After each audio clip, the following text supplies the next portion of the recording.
Give the Lord the best clap of praise. Come on, come on. Thank you, Jesus. Oh, hallelujah. We honor you. We honor you. We bless your name, O God. Lord, truly we are thankful for this wonderful day that you have gathered all your people in this place, O Lord. We thank you for the wonderful morning. Kami po'y nagising kaninang umaga na may maganda kaming kalusugan, Panginoon. Salamat.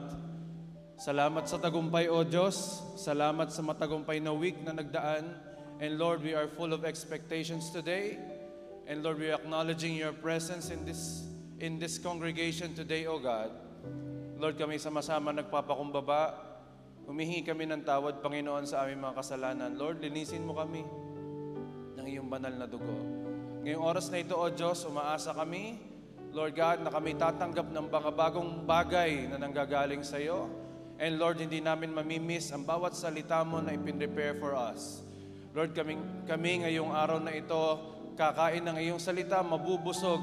And Lord God, babaonin namin ito sa aming mga lugar. In Jesus' mighty name. Bless thy servant, Lord God, that you will use today. And I pray, Panginoon, matanim ng malalim sa aming puso't isipan ang bawat salita mo sa pangalan ni Jesus. We declare the victory of Jesus in this place and the complete and total defeat of the devil upon this worship service and upon our lives. In Jesus' mighty name. Ingatan niyo pa rin po ang aming mga kapatid na on the way pa lang sa lugar na ito. And also bless all those who are watching online, O God, and bless all the worship services all throughout the globe. We entrust to you this day, O God. Umaasa kami we will not only be informed, but we will be transformed by your word from glory to glory. We honor you and we bless you. This we all pray in Jesus' name. Amen and amen. Palakpakan po natin ang ating Panginoon. Thank you, Lord. Let us all declare Luke chapter 4, verses 18 to 19. The Spirit of the Lord is upon me, because He has anointed me to preach the gospel to the poor. He has sent me to heal the brokenhearted, to preach deliverance to the captives and recovery of sight to the blind, to set at liberty them that are bruised, and to proclaim the acceptable year of the Lord. For our God is Jesus, the Anointed One. Amen. Palakpakan muli natin si Lord. Amen. Praise God. Let's also declare our culture as J1 family. Sabay-sabay po tayo. 1, 2, 3, go. I am a blessing. I am anointed. I am a deliverer. I am a good follower. I don't destroy, I build. I am not seasonal. I appreciate everyone and everything. I am part of something big.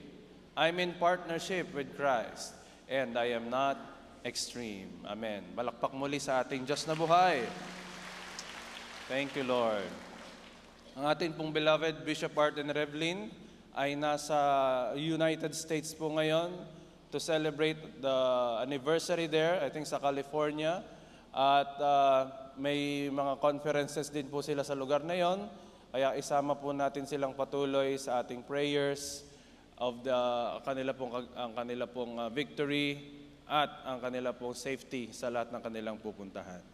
Amen. And magandang araw din po sa ating mga kasamang nanonood sa ating Facebook Live. You are all super blessed. Praise God. Ngayon pong araw na ito ay meron po tayong guest speaker. Okay? International pa ho siya. Imported. Okay? Siya po ay isa sa mga assistant pastors natin sa JA1 Qatar. At umuwi po sila ng kanilang family dito. I think na magkakasama for the first time since 5 years ago. Ngayon lang po ulit sila nakapunta rito sa ating minamahal na bansa. At siya po ay isang ama ng 3 magagandang anak at malay nyo, madagdagan pa. Amen. And siya po rin ay isa pong successful na OFW po sa lugar ng Qatar. And at the same time, siya rin po ay isang successful entrepreneur o isang businessman. So siya po ay nagtatrabaho and at the same time, siya rin po ay isang businessman sa lugar ng Qatar. So without much further ado, let us give a JA1 God bless you welcome sa atin pong guest speaker for today, Pastor June Tabilog of JA1 Qatar. Palakpakan natin ang Panginoon.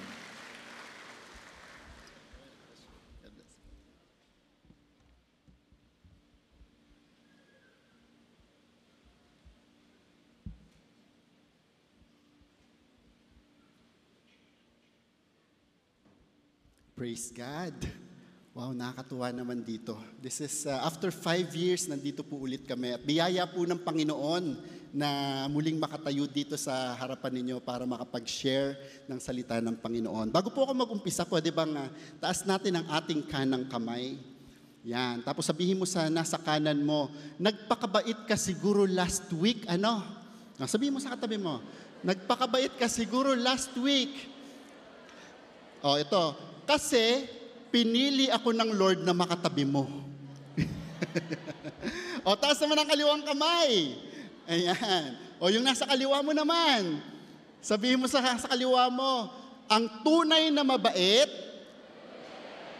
nanlilibre, pagkatapos ng service. Ayan. Ala kayo, yung mga mabait. Praise God. Sige, palapakan natin ang Panginoon. Hallelujah! Ayan. Sino pong excited sa gagawin ng Panginoon ngayong araw na ito? Ako po ay excited na excited. Sa totoo lang, 30 minutes lang po ang tulog ko dahil hindi ako pinapatulog ng Panginoon mula pa kagabi. Ayan. At alam kong meron siyang inihandang napakagandang mensahe para sa ating lahat. Okay? So ang topic po natin ngayon ay pinamagatang, sabi mo sa tabi mo, boundless. Ano daw? May naririnig akong boneless. Mamaya pa pong lunch yun, ha? Ayan, boundless. Ayan. Breakthroughs beyond barriers. Okay? So, basahin muna natin ang ating key verse for today. It's found in 2 Corinthians 3:17. Ang sabi ng salita ng Panginoon, now the Lord is the Spirit. And where the Spirit of the Lord is, there is freedom. Pwede bang isigaw mo, freedom! Parang mahina, freedom! Yan! Sino ang mga malaya dito? Taas ang kamay! Yan! Sino ang gusto pang lumaya? Taas ang kamay! Praise God! Yan! Pwede bang manalangin tayong saglit? Mabilis lang. Lord, salamat sa kalayaan. Salamat, Panginoon, sa pagkakataong mapag-uusapan ng iyong kabutihan, maidideklara, mailalahad sa bawat isa at mararanasan naming lahat. Sa oras na ito, Panginoon, hayaan mong ikaw lamang ang marinig. Sakupin mo ang aming buong puso, ang aming buong spirito, nang walang anumang makakapasok na gawa ng kaaway. Ikaw lamang ang nais naming maitaas ngayong araw na ito. Hindi ako, hindi ang sino man, hindi Panginoon, even ang aming panambahang ito, kundi ikaw lamang, O Jesus. And in the name of Jesus, we give the authority and the full freedom to the Holy Spirit to move in the midst of us. In the name of Jesus we pray. Amen and amen. Sige, mas malakas pang palakpak sa Panginoon. Hallelujah. Okay, meron akong tanong. Meron medyo sensitive ito. Kung ayaw niyong sagutin, okay lang. Kung ayaw niyong magtaas ng kamay, okay lang. Sino po ba dito ang naranasan ng makulong? Ayun. Yan. Praise God sa pagtaas po ng kamay. Diba, ang hirap. Naiisip mo pa lang, kahit napapanood mo pa lang sa pelikula yung buhay ng mga nakukulong. Actually, may aaminin po ako sa inyo. Ako po ay kakalabas ko lang din. Kasi nung nakaraang araw po, ako ay nakulong sa CR. Dahil yung bahay namin doon medyo luma na at lahat kami ay nasa Qatar, hindi yata masyadong na-maintain yung doorknob. Ako ay nag-CR lang ng mabilis. Abay, umabot yata ako ng 20 minutes sa loob. At nung ako ay nakalabas, pagkatapos nilang sirain ang pintuan, talagang hallelujah, praise God, freedom! 20 minutes lang po yun. Papaano pa yung mga nakukulong ng matagal, yung nakukulong ng mahirap ang kalagayan sa loob? Di ba? Pag nakalabas ka, talaga namang, wow, praise God, ito ang kalayaan. Amen? Kaya sobrang appreciate natin, dapat sobrang ina-appreciate natin na tayo ay malayang nakakagalaw. Tayo ay malayang nakakapuri. Tayo ay malayang nagsasama-sama ngayon at pinag-uusapan ng kabutihan ng Panginoon. But here's another question for all of us. How do we actually lose our freedom? Paano nga ba talaga nawawala ang kalayaan na yan? Pwede bang flash natin yung sunod? Yan. Ito po ang tatlong paraan kung papaanong nawawala ang kalayaan na yan. Una, kapag ka may nagawa ka. Tama ano? Siyempre, may kasalanan ka, ang consequence niyan, kailangan mo pagbayaran. Lalo kung matindi yung kasalanan mo, pwede ka talagang literally makulong. Okay? Pero meron din namang ibang mga nagagawa na hindi naman literally nakukulong.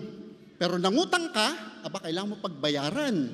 Okay? Nawawala yung certain freedom mo kasi ipinagtatrabaho mo doon sa pambayad sa utang na yon. Tama ba? Ayan. Ito, mas matindi. Nag-add to cart ka ng nag-add to cart. Ano, sino mahilig mag-add to cart dyan? Okay? Hindi lang utang ang babayaran mo, pati mister mo magagalit sa'yo. Diba? You lose a certain freedom, grounded ka. Bawal mag-add to cart ng isang buwan.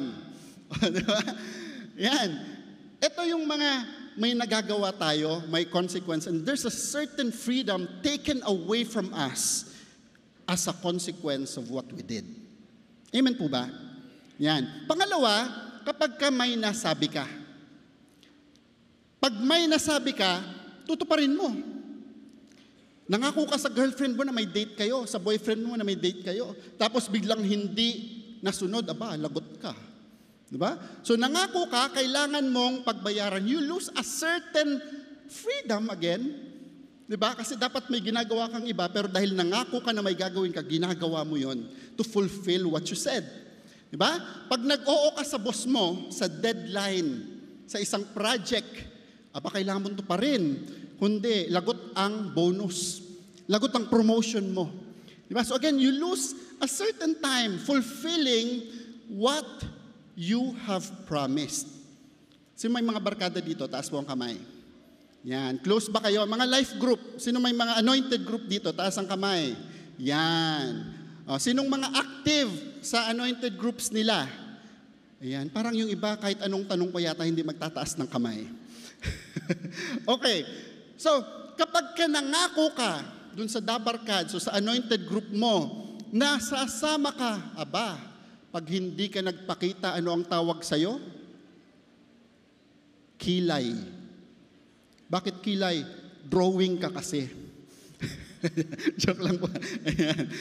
So dapat pag nangako ka, pag may sinabi ka, tutuparin mo. And so you lose a certain freedom if you may.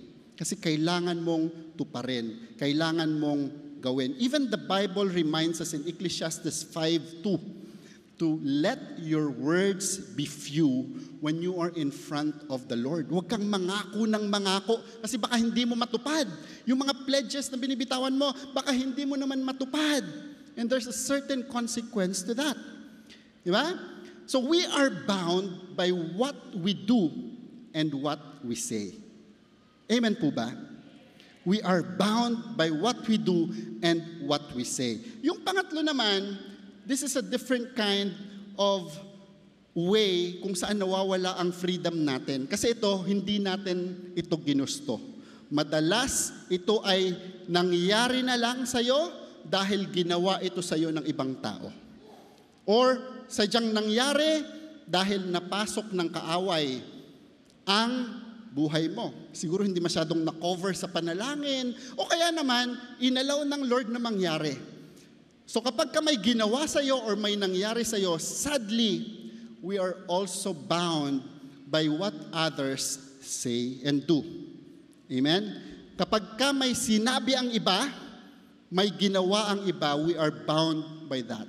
Yung tipong ang ganda-ganda ng umaga mo, pasok ka sa opisina, nakapusturang-pustura ka, tapos sabi sa iyo ng opisina mo, uy, ang ganda mo ngayon. Ikaw naman, galit na galit. Bakit kahapon? Hindi. Galit na galit ka na. Sira na ang buong araw mo. Dahil lang dun sa sinabing yun, napaka-sensitive naman. Huwag ganun na, walang J1 na ganun. Amen? Pero yung mga sinasabi ng ibang tao, totoo naman talaga nakakasira ng araw paminsan. Pag inalaw mo, okay? Or, may nangyaring aksidente, hindi mo naman gusto. Pero kailangang pagtiisan, kailangang mag-recover, kailangang gumastos paminsan kahit hindi mo kasalanan. Medyo unfair, ano? Pero nangyayari po ang mga ganon. Nabanggit ko kanina si Job. Wala namang kasalanan. In fact, napakabuting tagasunod ng Panginoon. Ipinapanalangin lahat ng kanyang mga anak. Nag-aalay sa Panginoon to ensure na walang pwesto ang kaaway sa buhay niya. Pero ang Panginoon at itong kaaway ay nagkita. At ang sabi ng kaaway sa Panginoon, tingnan mo yung anak mong yan. Iyan ay sumusunod sa iyo dahil iyan naman ay binibless mo. Subukan mo kayang tanggalin lahat ng blessing. Subukan mo kayang tanggalin ang health. Subukan mong magkasakit at magkaroon ng mga pagsubok kung iyan ay susunod pa sa iyo. And the rest is history. Inalaw ng Lord at naranasan lahat ng hirap sa buhay, lahat ng sakit, karamdaman, puwera sa kanyang dila. Di ba? Hindi niya ginusto, pero nangyari, and he lost a lot of freedom. He lost his loved ones, nawala ang kanyang mga ari-arian, he lost his health because of something na nangyari lang sa kanya o inalaw lang sa kanyang mangyari. So ngayon, ano ang gusto nating matutunan ngayong araw na ito? Pwede bang tingnan mo ulit itong tanong na to? Alin sa tatlong ito ang madalas na nagiging cause ng pagkawala ng freedom mo? Yung nagawa mo ba? Yung nasabi mo ba? O yung nagawa or ginawa ng iba sa'yo? O minsan yung sadyang nangyari na lang na hindi mo naman ginusto? Alin sa tatlong yan? Pero meron po akong good news sa inyo. Ano man yan, ano man ang sagot mo dyan, the good news is, today we will talk about not just gaining back that freedom, but not losing it in the first place. Amen? Parang mahina. Pag-uusapan natin ngayon yung hindi lang maibalik kung ano yung nawalang kalayaan sa'yo, kundi wag mawala ang kahit na anumang kalayaan na meron ka. Amen? Yan. Sige. So, wag na nating patagalin ito. Pag-uusapan natin ngayong araw na ito ay tatlong Bible characters or tatlong grupo ng mga Bible characters na naranasan ito. Una, si Joseph. Nawalan din siya ng freedom dahil anong nangyari sa kanya? Tinapon siya sa balon. Alam natin ang kwento. Diba? Naging alipin, nakulong. Pero anong matututunan natin sa kanya? Pangalawa, si Daniel, nasakop ng Babylonians ang Israel. Okay? Sila ay dinala sa court ng mga Babylonians para doon ay mag-aral, doon ay manilbihan.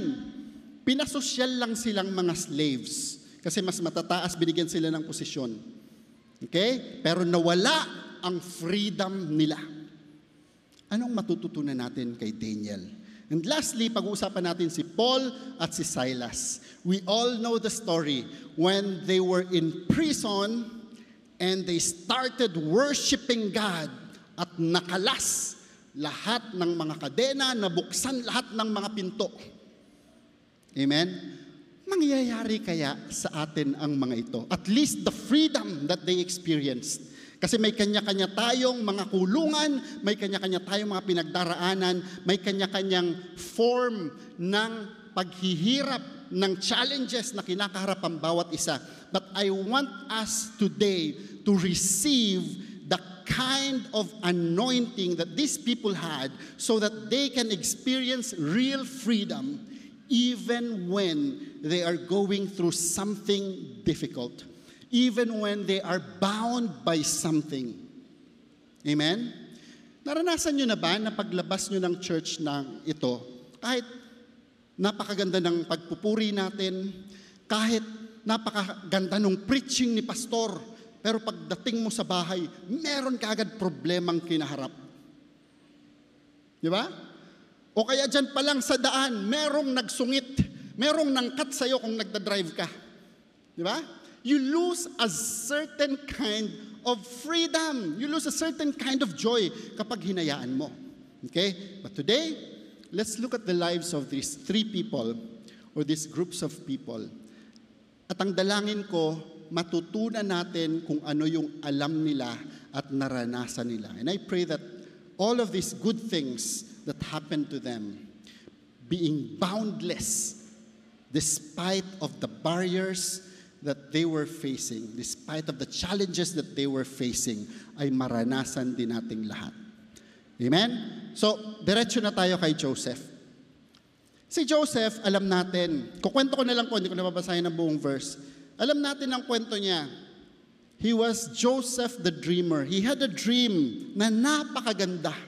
Kwento niya sa kanyang mga kapatid, nainggit ang mga kapatid niya sa kanya, at ang nangyari, nilaglag siya sa balon. Sino dito ang mga nakaranas ng nilaglag sa ere ng kanyang mga kaibigan? O sabi mo sa katabi mo, buti nga ikaw sa ere lang nilaglag eh. Si Joseph sa balon. Na-imagine mo yung bukol na napala niya, yung gas-gas na napala niya?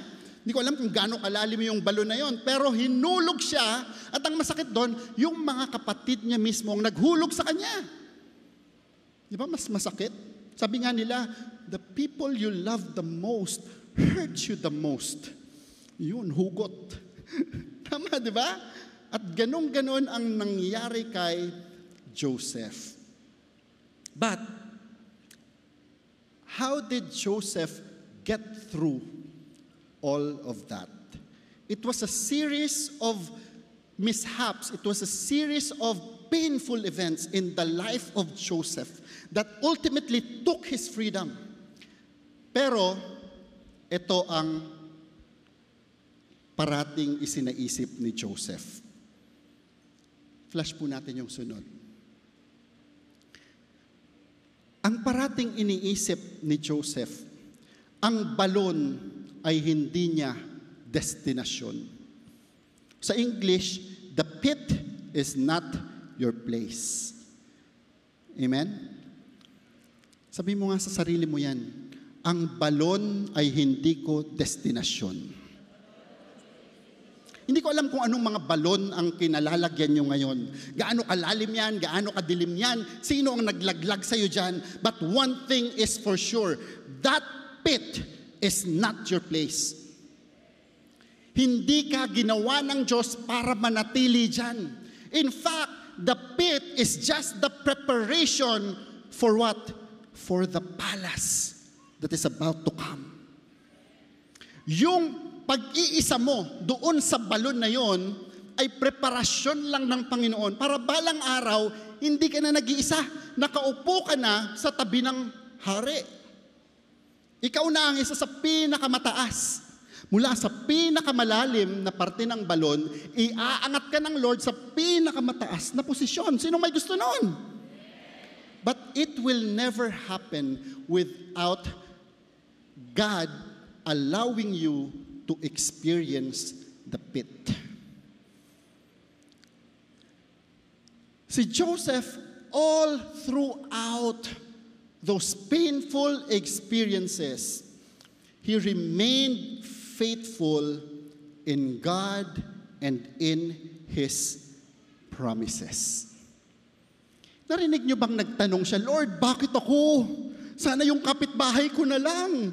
Lord, bakit ako? Mas mabuti naman ako kaysa dun sa mga kapatid ko. Walang ganong sinabi si Joseph. Diba? Sana yun na lang palingkerang kapitbahay ko. Hindi sinabi ni Joseph yon. He just went through the whole process and he just remained faithful in the promises of God. You know, this is one thing good about Joseph because he was able to see the dream that God gave him. Sino po dito sa inyo ang mga nananaginip pa? O may mga panaginip pa? O may mga pangarap pa? Kapag alam mo na yung pangarap na yan, binigay sa iyo ng Panginoon, no matter how deep the pit is, you can go through it. Kaya mong malagpasan. Kaya mong pagtagumpayan. Last week nga, ang topic ni Rev Gio, ikaw si tagumpay. But behind that victory is a heart that dreams. A heart that receives a dream from God. Amen? Sige nga, ano ang pangarap mo?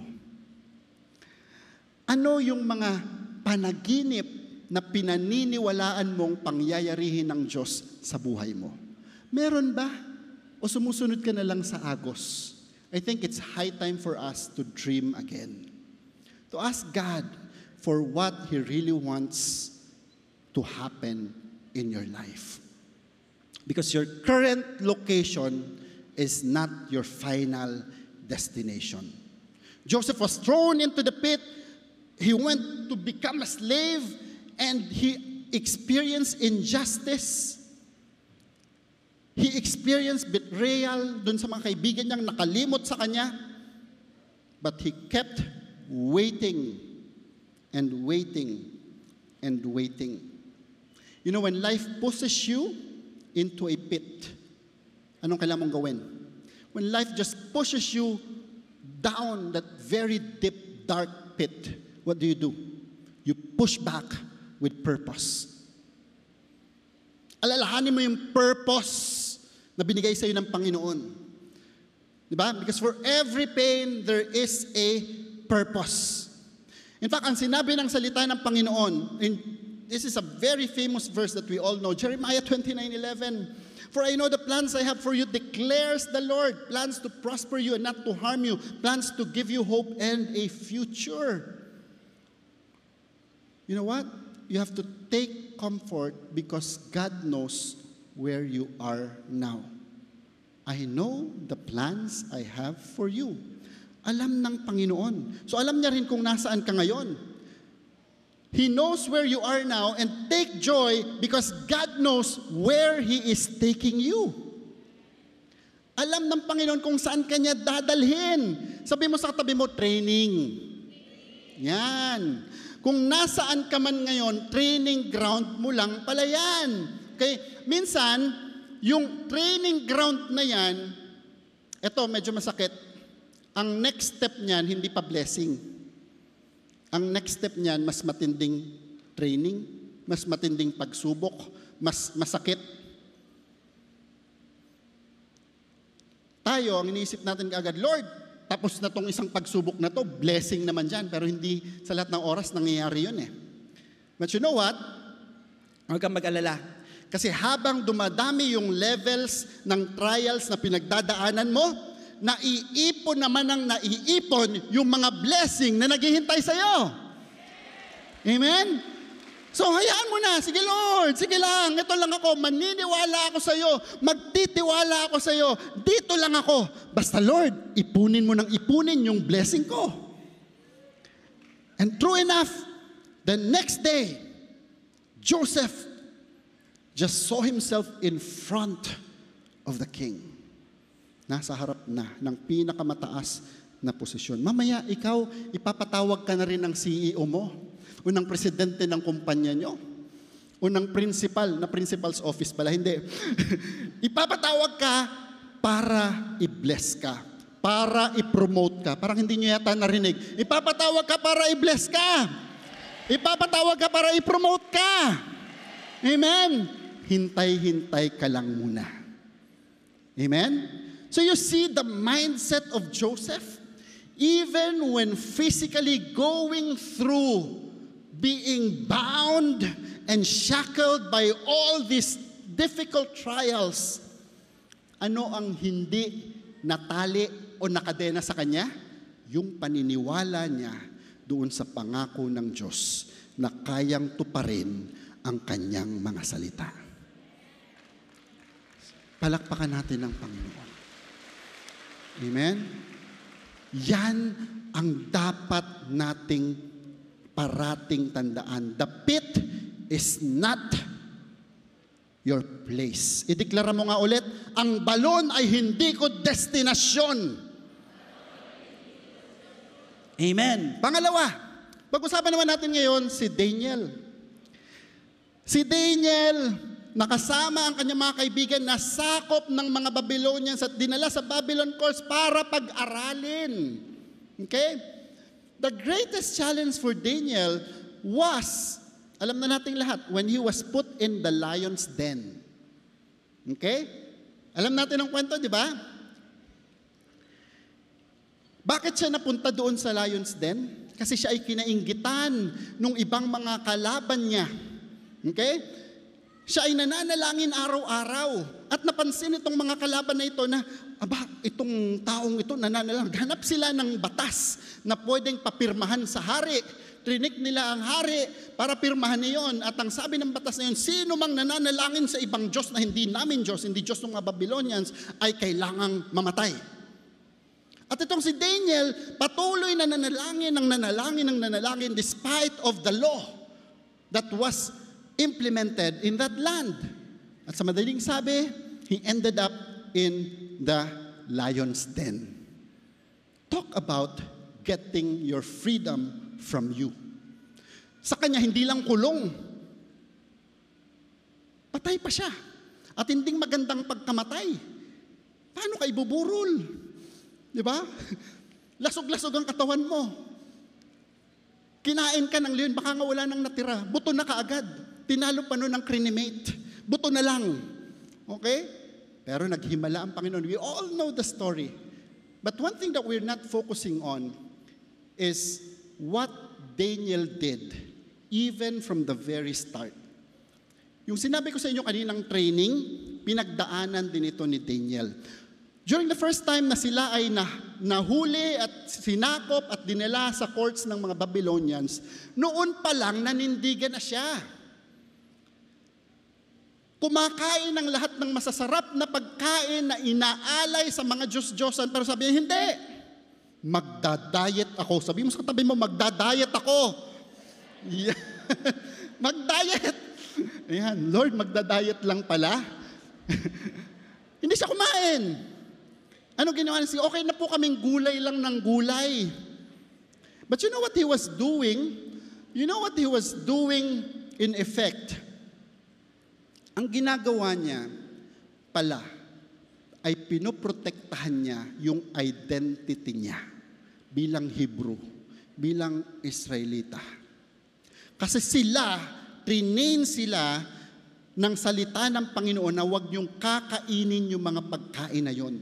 If they allow themselves, the Bible says, Daniel resolved in his mind not to defile himself with the food from the king's table.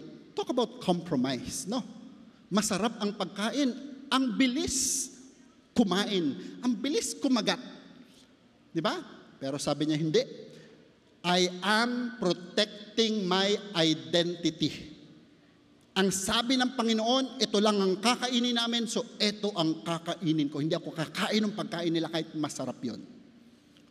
He was actually protecting his identity. Sabi ni Daniel, I don't defile myself with food that my God does not approve.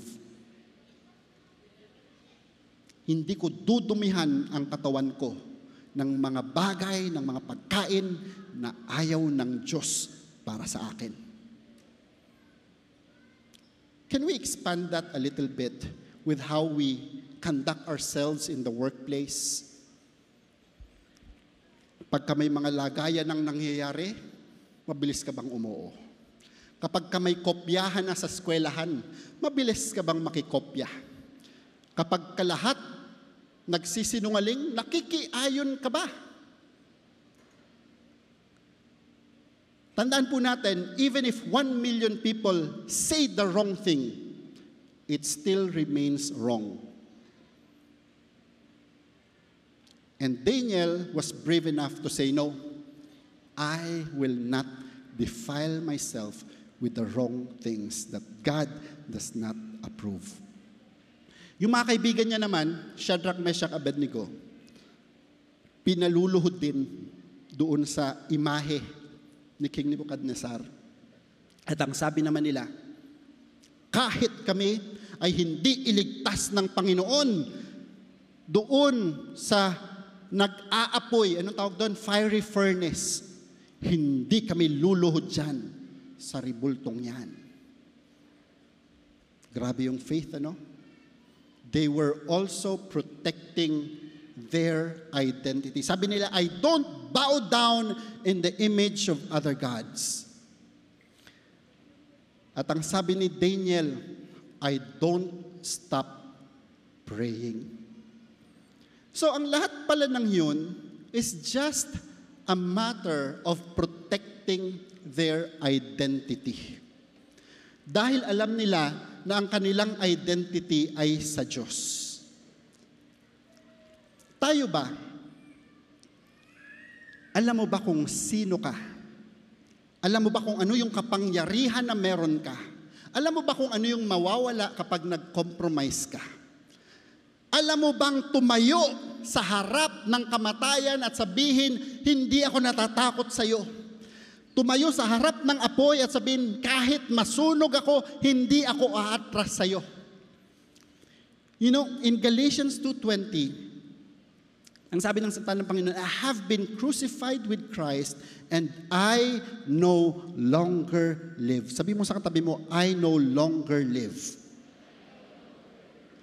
Kapag po ito ay naintindihan natin, kapag ito ay sinabuhay natin, tsaka lang natin kayang gawin yung mga ginawa ng magkakaibigang ito. Patay kung patay, sunog kung sunog, kainin ng leon kung kainin ng leon. Kasi nga, alam nila, I have already been crucified with Christ. I no longer live. Ano pa ang mawawala sa akin? I no longer live. Kaya lang paminsan, Lord, wag muna. Doon muna ako. Ito munang gusto ko.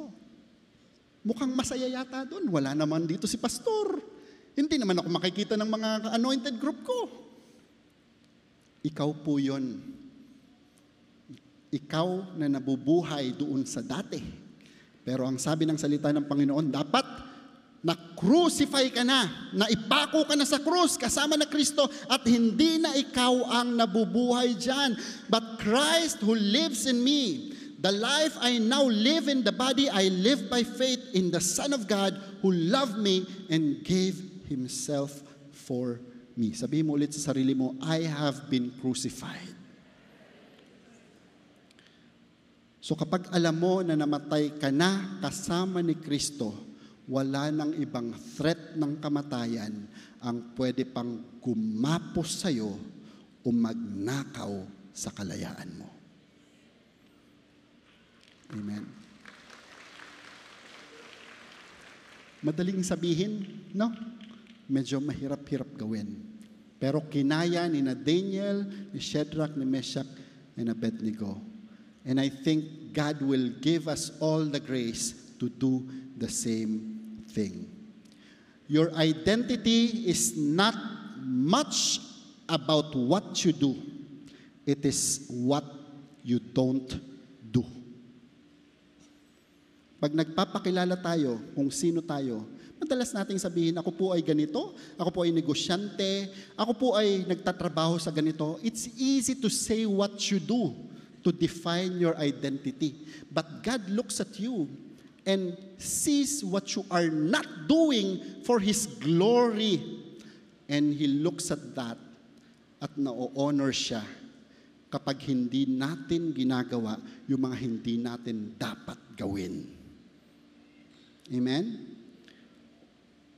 Tayo ay masyadong conscious sa sasabihin ng mga tao kapag meron tayong mga ginawang maganda. Yan ang mga nakapost parati sa social media natin. Pero meron tayong dapat bantayan. Ano itong mga bagay na ito na hindi dapat natin ginagawa? I don't define myself with things that are not approved by God. I don't bow down in the image of other gods, and I don't stop praying. Whoever acknowledges me before others, I will also acknowledge before my Father in heaven. But whoever denies me before others, I will also deny before my Father in heaven.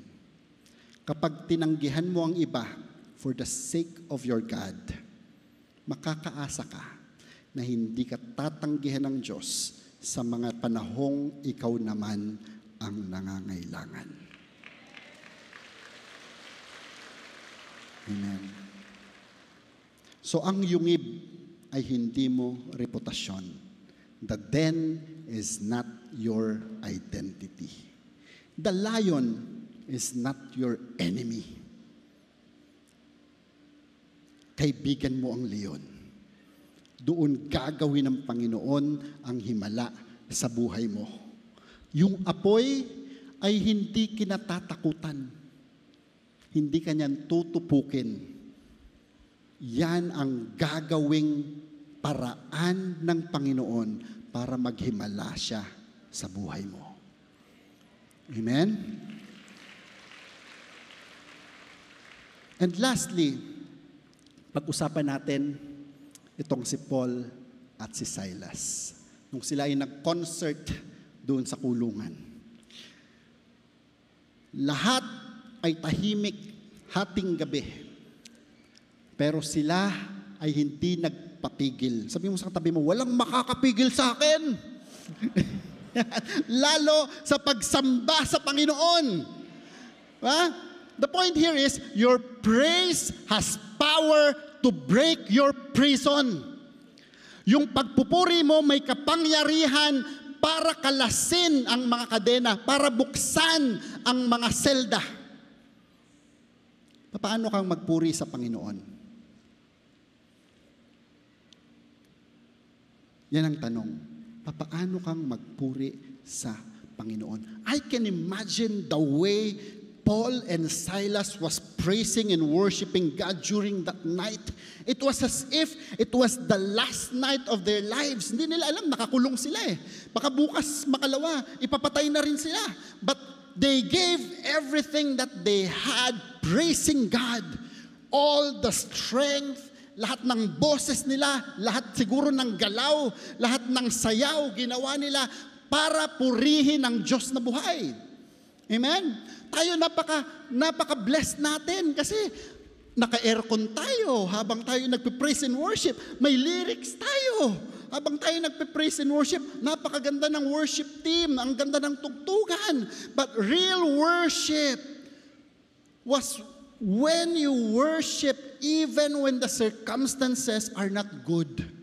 Even when the circumstances are not ideal, even when you are inside those prison cells na ayaw mo naman sanang puntahan. Amen?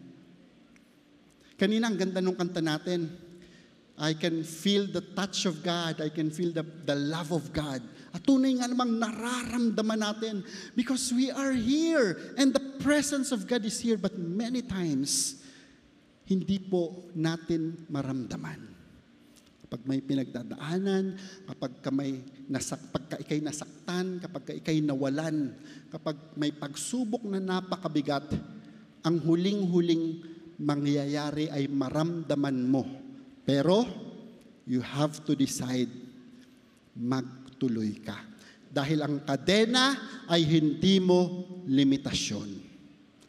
Amen? Ano bang mga nakakadena sa iyo ngayon para mapigilan ang totoong pagpupuri at pagsamba sa Panginoon? You know, with Paul and Silas, when praise went up, chains came down. Di ba maganda yung isang kantang kinakanta natin, worship is our weapon. Kailan mo huling ginamit ang worship bilang sandata mo para malabanan ang lahat ng gawa ng kaaway sa buhay mo? Kailan mo huling ginamit ang worship para labanan yung depression na nararamdaman mo? Kailan mo huling ginamit ang worship? Kailan ka huling nag-worship para patunayan sa kaaway na hindi mo ako kayang ikulong dito? Because when you do that, the enemies tremble. They trembled so hard that even the earth shook. Talagang nagkalindol at nakalas ang kanilang mga kadena. The point again is your chains cannot silence your song. Your chains cannot silence your song. So ngayong araw na ito, pwede po bang tawagin natin ang ating worship team? Let's just sing that last song na inawit natin kanina. To move the immovable, to break the unbreakable. Hindi ko alam kung anong klaseng mga kadena, anong klaseng mga yungib o balon ang kinasasadlakan ng bawat isa sa atin ngayon. But one thing is for sure. Sabihin mo sa sarili mo, I am boundless. Hindi ako kayang patahimikin ng balon. Hindi ako kayang takutin ng yungib. Hindi ako kayang patumbahin ng kadena, pasukuin ng kadena. And today we will just declare that with all our hearts. Paglabas natin sa lugar na ito, aariin natin yung kalayaan na sinasabi ng Panginoong meron ka na at meron na ako. Minsan hindi lang natin nilalakaran. Ano man ang kaharapin mo paglabas mo ng worship hall na ito, sasabihin mo dyan sa pagsubok na yan, I am boundless. Hindi ako kayang itali. Hindi ako kayang pigilan dahil ako'y malaya sa pangalan ni Jesus. Now the Lord is the Spirit. And where the Spirit of the Lord is, there is freedom. In all of these, the biggest role na meron ay ang Holy Spirit. All throughout the suffering, all throughout the difficulties, itong mga pinag-usapan natin ng mga tao, hindi nila hinayaang mapalayo sila sa Espiritu ng Panginoon. And so today, let's just sing this song and really believe in our hearts that we can move those immovable mountains. We can break those unbreakable chains. And we will walk in freedom in God. They say this mountain can't be moved. Yes, Lord. They say these chains will never break. But they don't know you like we do. There is power in your name. We've heard that there is no way through. We've heard that the tide will never change. They haven't seen what you can do. There is power in your name. So much power in your name. Let's sing it all together for God. Move the immovable, break the unbreakable.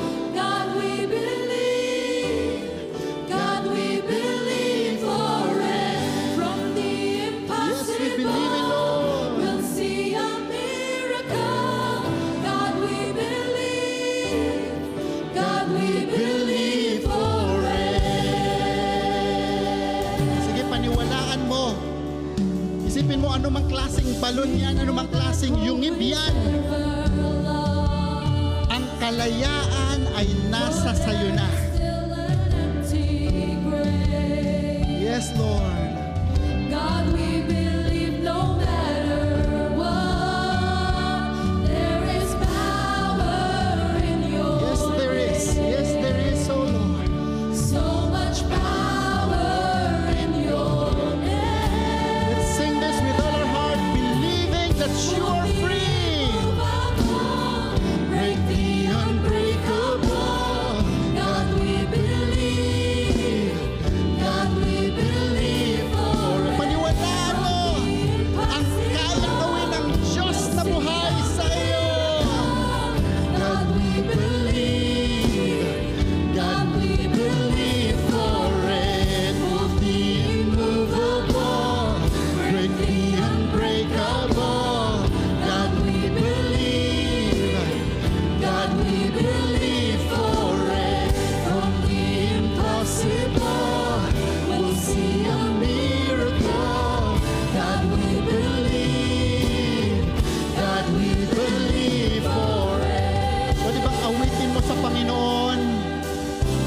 Awitin mo ng buong puso mo. Move the unmovable, Lord. Move the immovable, break the unbreakable. Yes, we God, we believe. God, we believe believe for it. From the impossible, we'll see a miracle. God, we believe. Put your trust in God, we believe for it. Move the immovable, break the unbreakable. God, we believe. God, we believe for it. From the impossible, yes, Lord. Sige, paniwalaan mo, ideklara mo ngayon. May ginagawa na ang Diyos. May ginagawa na ang Diyos. Malaya ka, ideklara mo sa puso mo ngayon. Sabihin mo sa kaaway na humahad lang sa'yo, malaya ako. Malaya ako. Move, oh God. Oh yes. Oh Jesus. We believe. Move the immovable, break the unbreakable. Oh, we believe, oh God. We believe for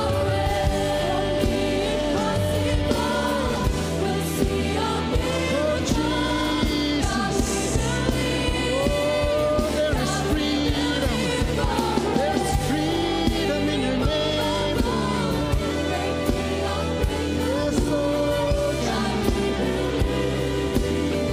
God, we believe for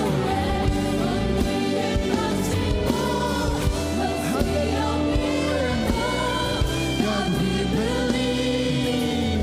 God, we believe for it.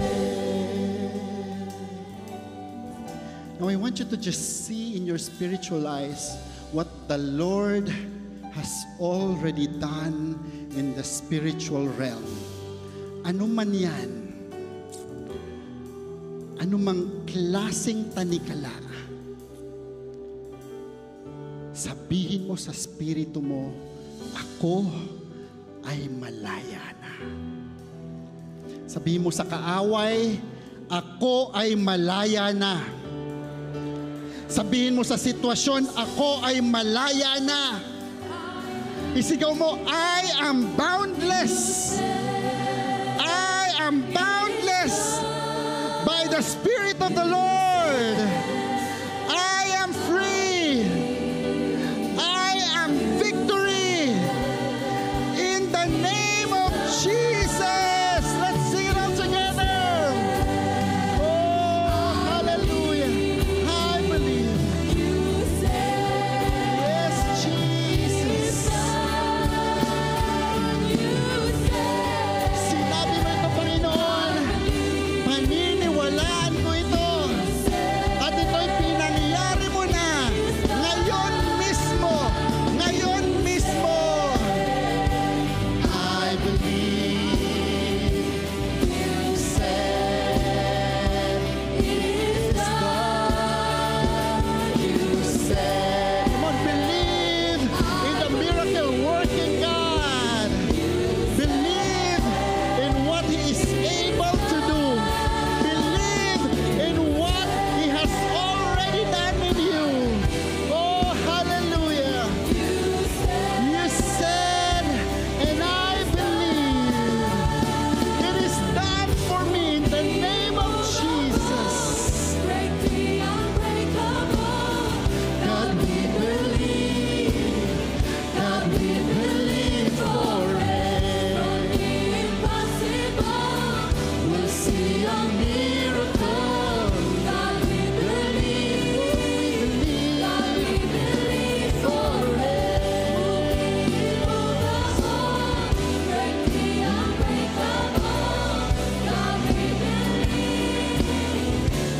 we believe for